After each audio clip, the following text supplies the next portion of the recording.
Ano po masasabi niyo dun sa mga criticism na yung nangyayari daw pong police operations sa KOJC compound ay overkill daw po at may mga violation na po ng human rights? Meron bang human rights violation kung maraming police? I don't think so. There's no... anyway, the reason we did this was so that we could maintain the peace.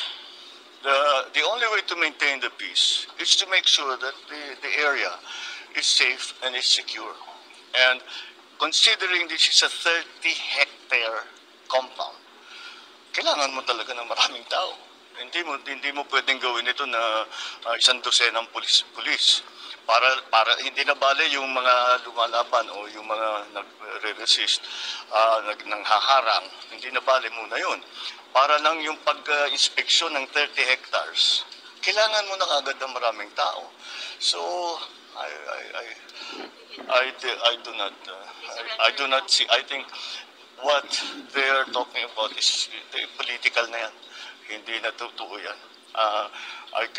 You go to any human rights advocate, there's nothing that we did. Lahat ng pumasok na pulis, hindi armado. Walang baril, kahit isa. Hindi kami gumamit ng tear gas. Wala kaming ginawang ganun. So, anong human rights violation? Marami lang. Kung kukonti yun, mas marami pang nasaktan. Mas maraming nasaktan na supporter ng Kingdom of Jesus Christ, maraming nasaktan na pulis. Dahil maglalaban. So, kung marami, itapos ka agad ang problema. So, that's what we done. Surrender na lang po. Surrender na lang po. Hindi ko nga maintindihan kung bakit dinadamay ni Kibuloy ang mga tauhan niya. Kasi sinasabak niya yung mga tauhan niya.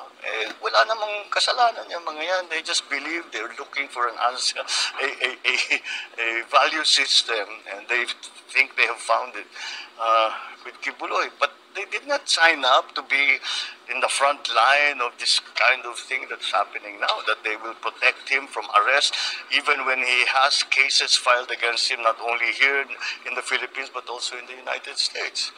So, I suppose I can understand their disagreement with us, even anger.